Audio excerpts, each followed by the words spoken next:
राज्य आपने बनाया था।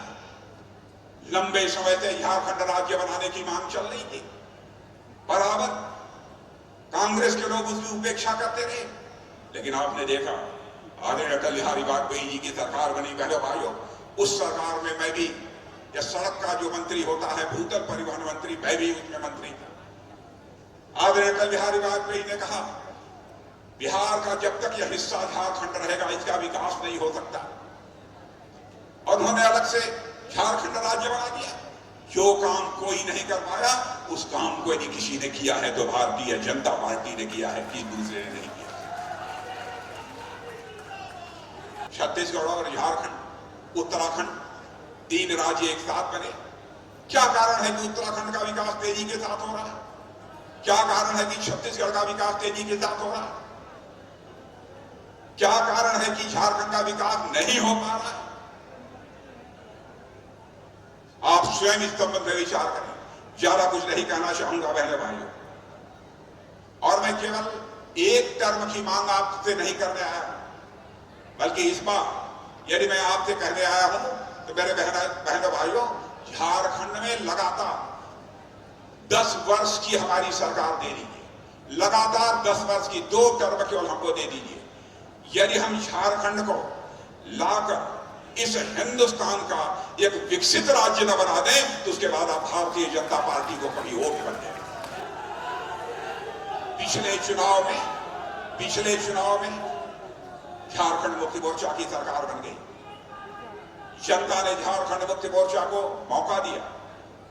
बहनों भाइयों, जनता अपने को ठगा हुआ महसूस कर रही है, और झारखंड मुक्ति मोर्चा की सरकार ने भ्रष्टाचार के एक नए रिकॉर्ड कायम किए। मुख्यमंत्री को जेल जाना पड़ा।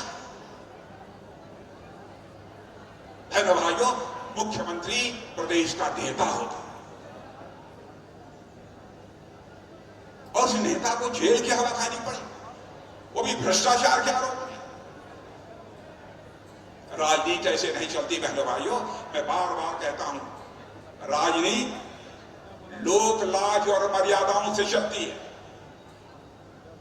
बिना लोकलाज के परिवार नहीं चल सकता, बिना लोकलाज के समाज नहीं चल सकता, बिना लोकलाज के प्रदेश नहीं चल सकता मेरे बहनों भाइयों, और कोई सरकार बिना लोकलाज के नहीं चल सकती। लेकिन झारखंड मुक्ति मोर्चा की हालत यह हो गई है, उन्हें लोकलाज और मर्यादाओं को उन्होंने एकदम बिल्कुल दरकिनार कर दिया है। यह हालत हो गई। 10 वर्षों तक केंद्र में हम लोग ही सरकार चला। देखिए हमारी उत्तर प्रदेश की सरकार चल रही है, देखिए हिम्मत है कि कोई सिर उठा दे, हिम्मत है कि गुंडागर्दी करने की हिम्मत कर दे। बहनों भाइयों, ऐसे देश नहीं चलता। हम लोग कैसे जनता की गाढ़ी कमाई का पैसा अधिक से अधिक राज्य के विकास में, देश के विकास में, गरीबों के कल्याण पर खर्च हो, इसकी चिंता करते हुए कई प्रभावी कदम हम लोगों ने उठाए। कांग्रेस की सरकार ने तो 50 वर्षों तक यहां हुकूमत की है। क्यों नहीं एम्स खुलना चाहिए झारखंड जैसे गरीब राज्य में? इसकी चिंता नहीं की, हम लोगों ने इसकी चिंता की। मैं यह कहने आया हूं, झारखंड में हम केवल सत्ता परिवर्तन नहीं चाहते बहनों भाइयों, हम यहां सत्ता परिवर्तन भी चाहते हैं और साथ ही साथ व्यवस्था परिवर्तन भी चाहते हैं। इसलिए हम आपसे वोट मांगे। भाई तुम बताओ, बांग्लादेशी घुसपैठिए यहाँ आए हैं कि नहीं आए? क्या चाहते हो वो बाहर जाए कि नहीं? बहनों भाइयों, आज मैं आपको वचन देकर जा रहा हूं, जितने अवैध घुसपैठिए हैं हमारी सरकार आएगी तो एक एक की पहचान करके उन्हें बाहर करेगी। बहनों भाइयों, एक एक की पहचान। चंपई सोरेन को इन्होंने मुख्यमंत्री बनाया था जेल में जाने के बाद। चंपई सोरेन को मुख्यमंत्री बनाया था कि नहीं बनाया था? बेचारे चंपई सोरेन ने कौन सा अपराध कर दिया जेल से बाहर निकलते उनको हटा दिया? क्या अपराध किया था चंपई सोरेन? यही की गरीब मां की वो खोज से पैदा हुए थे, उनके पास धन नहीं है, दौलत नहीं है, एक ईमानदार नेता है, यही अपराध किया था, दूध की पक्षी की तरह निकालकर बाहर कर दिया। बहनों भाइयों, जैसे चंपई सोरेन को इन्होंने जेल से बाहर निकलते ही दूध की मक्खी की तरह बाहर कर दिया। आज मैं झारखंड वासियों से कह रहा हूं, संकल्प लो बहने भाइयों, ऐसे ही यहाँ झारखंड मुक्ति मोर्चा के मुख्यमंत्री हेमंत सोरेन के भी हम निकाल बाहर करेंगे झारखंड। कौन गया था?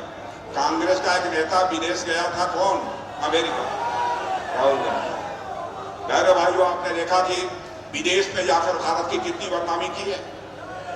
आपने भारतीय जनता पार्टी किसी नेता को देखा होगा, कांग्रेस की भले ही से हिंदुस्तान में हुकूमत रही हो, लेकिन जब भी हम विदेश गए हैं हम लोग, तो बहनों भाइयों, भारत का मस्तक दुनिया की नजरों में ऊंचा करने का काम हम लोगों ने किया। वहां पर आप शराब की बातें कर रहे हैं, भारत की प्रतिष्ठा को यह भूमि करने का काम कर रहे हैं। ये यम का मतलब होता है यम कर, सुनो, यमकर मलाई मारो, यही है ये।